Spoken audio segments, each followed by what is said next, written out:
आजकल राजनीतिक गलियारों में हरियाणा विधानसभा की खूब चर्चा हो रही है। राज्य की प्रमुख राजनीतिक पार्टियां अपनी अपनी रणनीति बनाने में व्यस्त हैं। एक तरफ कांग्रेस और आम आदमी पार्टी में गठबंधन की चर्चा है, तो दूसरी ओर बीजेपी अकेली विधानसभा चुनाव लड़ेगी, क्योंकि दुष्यंत चौटाला की जेजेपी यानी कि जननायक जनता पार्टी बीजेपी का साथ छोड़ चुकी है। जेजेपी ने अब चंद्रशेखर आजाद की आजाद समाज पार्टी के साथ गठबंधन किया है। विधानसभा चुनाव में जेजेपी 70 सीटों पर जबकि आजाद समाज पार्टी 20 सीटों पर चुनाव लड़ेगी। इस बीच बीजेपी ने विधानसभा चुनाव के उम्मीदवारों की पहली सूची जारी कर दी है। इसमें 67 उम्मीदवारों के नाम हैं, लेकिन टिकट बंटवारे के बाद से ही बीजेपी के कुछ नेता नाराजगी जता रहे हैं, तो कुछ ने इस्तीफा भी दे दिया है। चुनाव से ठीक पहले बीजेपी के लिए ये आंतरिक संकट कितनी बड़ी मुसीबत बन सकता है, ये तो रहा सवाल। अब बात करते हैं बीजेपी ने इस बार किसका टिकट काटा। बीजेपी की सूची के मुताबिक राज्य के मुख्यमंत्री नायब सिंह सैनी लाडवा से चुनाव लड़ेंगे, जो कुरुक्षेत्र लोकसभा क्षेत्र में आता है, जबकि राज्य में बीजेपी के वरिष्ठ नेता अनिल विज को अंबाला कैंट से टिकट मिला है। इस सूची में बीजेपी ने मौजूदा 9 विधायकों को टिकट नहीं दिया है। इसमें पलवल से दीपक मंगला, फरीदाबाद से नरेंद्र गुप्ता, गुरुग्राम से सुधीर सिंगला, भवानी खेड़ा से विशंबर वाल्मीकि, रनिया से रणजीत चौटाला, अटेली से सीताराम यादव, पेहुआ से संदीप सिंह, सोहना से संजय सिंह और रतिया से लक्ष्मण नापा के नाम शामिल हैं।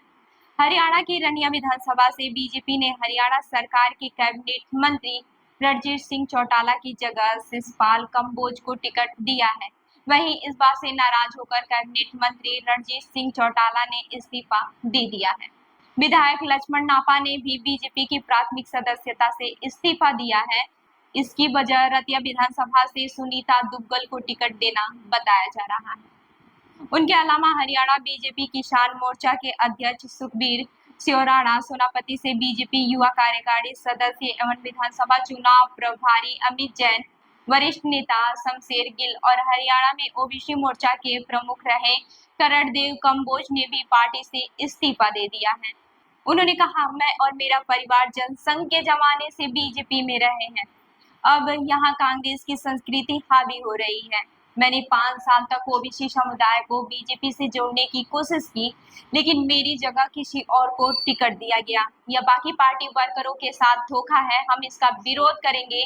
कांग्रेस यहाँ सरकार बनाएगी और बीजेपी का सपना सपना ही रहेगा।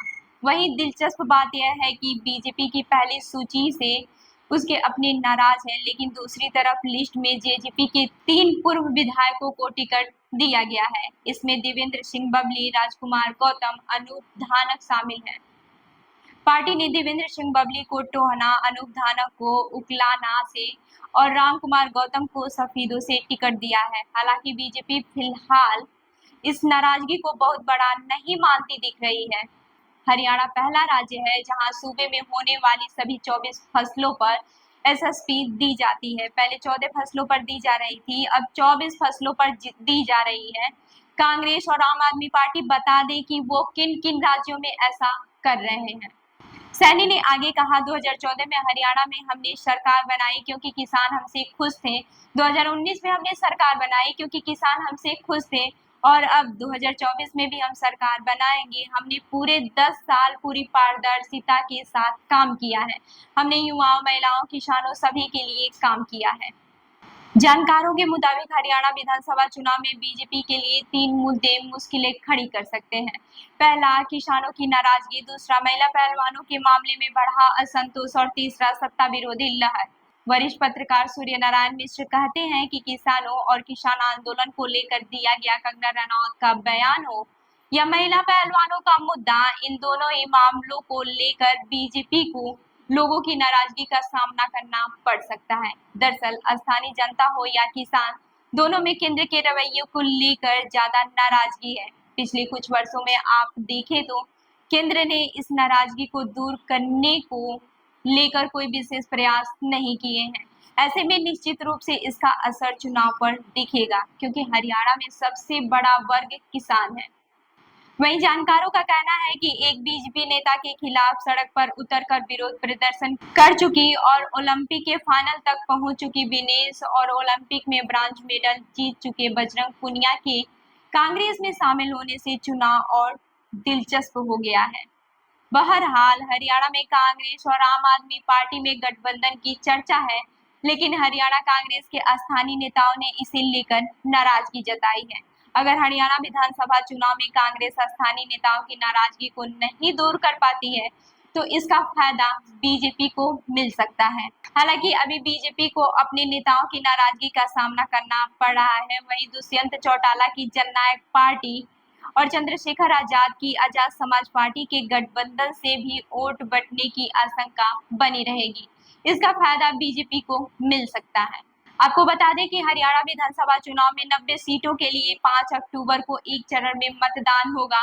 वोटों की गिनती 8 अक्टूबर को होगी। तो आपको क्या लगता है कि फिर से बीजेपी हरियाणा की सत्ता में आ पाएगी या फिर कोई अन्य पार्टी मारेगी बाजी? हमें कमेंट करके जरूर बताइएगा। मैं हूँ रूबी आपके साथ और आप देख रहे हैं जनदर्पण न्यूज। धन्यवाद।